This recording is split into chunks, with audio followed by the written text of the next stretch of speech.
Under the leadership of Suleiman the Magnificent, the Ottomans have steamrolled their way westward and now find themselves on the doorstep of Europe. He sets his sights on Vienna, the last line of defense to the European continent and home to the rulers of the mighty Habsburg Empire. Throughout his 4-decade reign, Suleiman has truly lived up to his nickname, but now in his 70s, his health has begun to fail. If he was to make a play to invade Europe, it needs to be done now.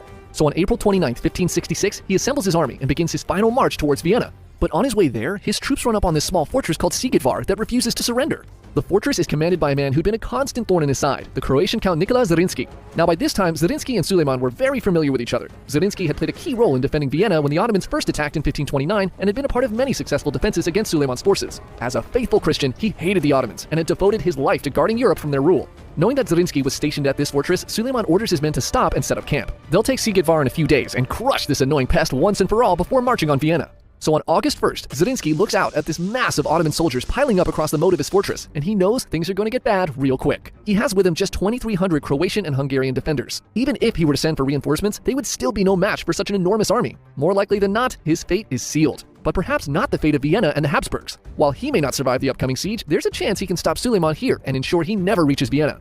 Zrinski calls his men together, who by this time had all seen the Ottoman army outside their fort. He reminds them that it's their duty to fight to the last man against these invaders, and that he'll personally shoot any coward or deserter. Unsurprisingly, they all swear to defend the fort to the end. Now, to really get a feel for this epic battle to come, you have to understand the weirdness of the Sigitvar fortress. See, Sigitvar was in fact 3 islands, each with a separate fort: the New Town, the Old Town, and the Citadel. The only way to the Old Town is on a bridge from the New Town, and the only way to the Citadel is the bridge from the Old Town. If the Ottomans want to take the fortress, they'll have to break through Zrinski's defenses 3 times, and he was planning to make it as painful as possible. Suleiman's entire army shows up to Sigitvar on August 5th, and the sheer mass of men is a terrifying sight for the defenders. 100,000 soldiers and 300 cannons surround the fortress. But in defiance, the defenders drape bright red cloth from the fortress walls, sarcastically welcoming the Sultan's men as guests of honor, followed by a single cannon shot fired directly at the Ottoman army. A message so clear that it needs no translator. If you want this fort, you'll have to come and take it.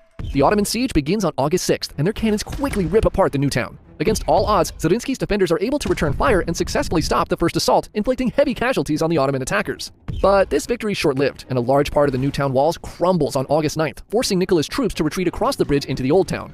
Despite his rapidly deteriorating health, Suleiman personally arrives to Sigitvar the same day. He wants to be there to see Zrinski's death with his own eyes. The Ottomans quickly set up their forces in the New Town and begin their assault on the Old Town on August 10th. Cannons and artillery pepper the walls of the fort from all directions, and Suleiman's generals order full assaults at the Old Town main gates.